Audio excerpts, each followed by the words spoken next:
Hey everybody, welcome back. This is part 2 of fighting the trainers at the Battle Resort. 3 down, 2 to go. We have the ground type trainer here, and as you can see, he is facing against the bug type trainer right next door.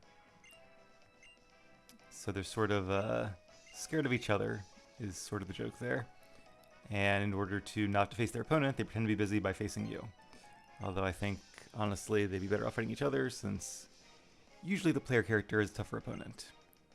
Pokemaniac Kelvin, although he starts with the Garchomp, so very good lead there.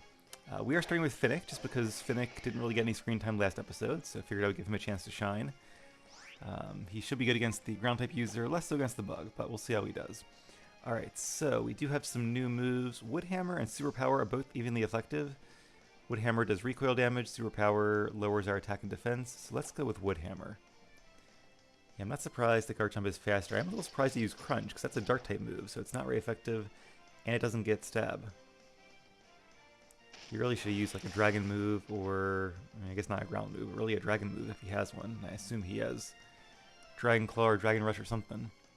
Yeah, we're not doing a lot of damage to each other, but I think this is still the better bet. Very interesting. So even though he has a Garchomp, it must either have a bad moveset or he has a bad AI. Does it not know any dragon or ground moves? I wonder if I can look this up afterwards, because this is kind of very interesting. I wish I had noticed how much damage we took from the Crunch. Maybe he's trying to lower our defense. Let's use Superpower. Because I'm worried that if he used Crunch and I used Woodhammer, it might be just enough with the recoil damage to take out Finnick. Actually, it would have been fine, but Superpower will lower our attack and our defense, unfortunately. But I think we should still be faster than most ground-type Pokemon. Ground types aren't generally known for being fast, maybe like Dugtrio, but if it's like ground and rock type, we should be okay. And even though our attack will be lower, we can at least deal some damage then. Mamoswine. Okay, Mamoswine is actually medium speed. I think it's base 80. So, being this many levels higher, he's probably faster. But let's see what happens. Yeah, he is faster, but he missed his Blizzard, so we got a little bit lucky there. We should do a lot of damage. Yep, good job, Finnick. And don't forget that Finnick is holding the Expert Belt, so any attack that does super effective damage gets a 20% boost. Oh, there's the recoil, so no XP from that, but so far we've taken out 2 of his, and we have 5 of ours left. Let's go ahead and bring out Jest, who is our lowest level, and should also be good against his ground types. Hippowdon, a pure ground type. See, if I was him, I would have led with Hippowdon, because then it conjures up the Sandstream, and I believe Garchomp's ability, Sand Veil, gives it a 20% evasion boost in the Sandstorm, so it might have been better to have Hippowdon first, and then Garchomp. Fissure, okay, that's a 1-hit KO attack. I got hit by one of those not too long ago. I don't remember if it was off-screen or on-screen. I think it was off-screen doing the ship that you take here, the battles on the ship. But we got... I don't know if we got lucky or just not unlucky there. I think Fissure still has a less than 50% chance of hitting, but either way, I'm glad it just did not get one hit knocked out by Fissure. And Nidoking, a Pokemon we know very well. Poison and ground type, so it is weak to actually all 4 of our moves. So I'm going to use Ice Beam. I probably should be using Ice Beam more, because both get stabbed, but we're holding the Never Melt Ice, so I need to switch those around so that Ice Beam is to the left, the way my brain goes to it first. Mega Horn is a cool move, not one we taught our Nidoking because we're a special attacker. Did a decent amount of damage, but not super effective. I probably would have used a ground or poison move if I was him. Chip Away, I'm not sure what that does. It might be... I think it's a move that's like very similar to False Swipe, in that it always leaves at least 1 HP. But I'm not sure what the difference is between that and False Swipe. Maybe it's just more Pokemon can learn Chip Away. Or different Pokemon. But anyway, between Finnick and Jest, that was a good win. Let's do a quick heal at the Pokemon Center since it is right down here. And then we'll head to our next battle. Also, before I forget, if you guys will indulge me, I am going to go ahead and switch that move order right now. Otherwise, I will not remember to do it. Okay. I really like that Jest is holding the Never Melt Ice because it powers up both Ice Beam and Freeze Dry. So it gets a lot of benefit out of that one item. It is nighttime because when I was trading over the Pokemon to use the move tutor, I guess I think one of my DSs, the one I record on, is like an hour ahead of the other one. And I think whenever you trade between games that...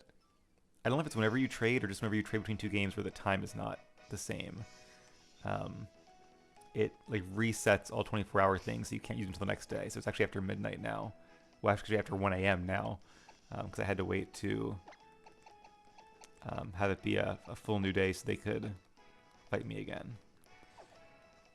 Alright, and last but not least, the Bug Trainer.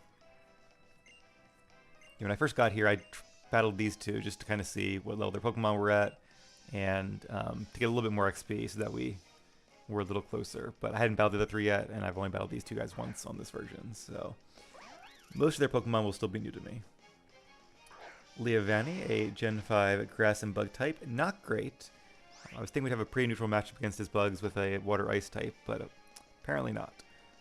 Although I guess we're both super effective against each other, so if we can survive... Well, we can definitely survive an X-Scissor. X-Scissor is not a grass attack, so it's not super effective.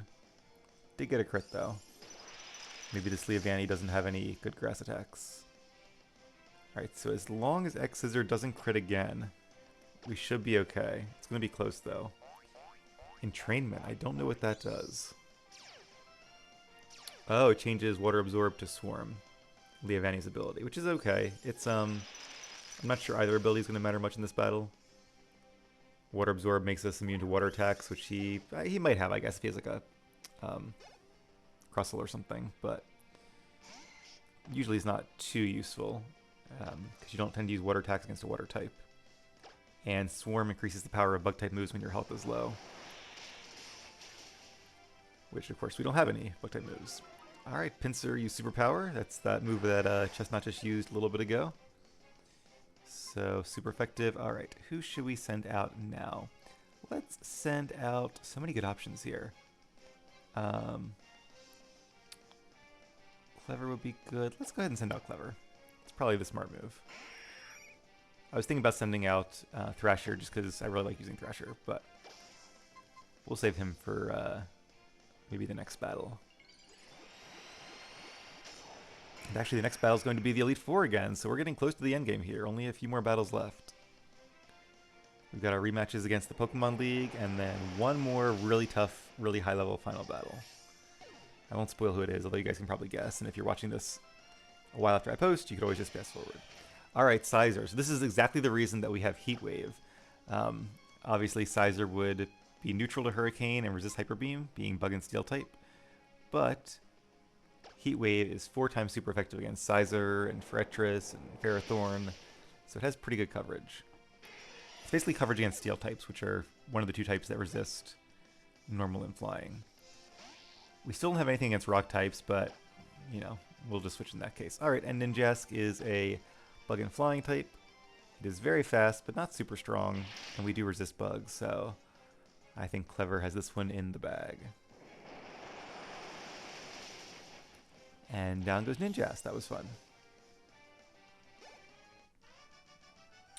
Alright, well that is it for now. Hopefully you guys enjoyed those. You know, liking all that good stuff if you did. And when we come back, I will spend some time... Well, before we come back, I will spend some time training up our team against these trainers and any other trainers I can rematch just to get some XP. And I'll get them up to around level 68 or so. They already have their final movesets and their final items. So we are almost ready to face the Pokemon League with their full, very powerful teams and their Mega Evolutions. I'm looking forward to it, and I hope you guys are too. As always, thank you very much for watching. Hope you all have a great morning, day, or night, and I'll see you again soon.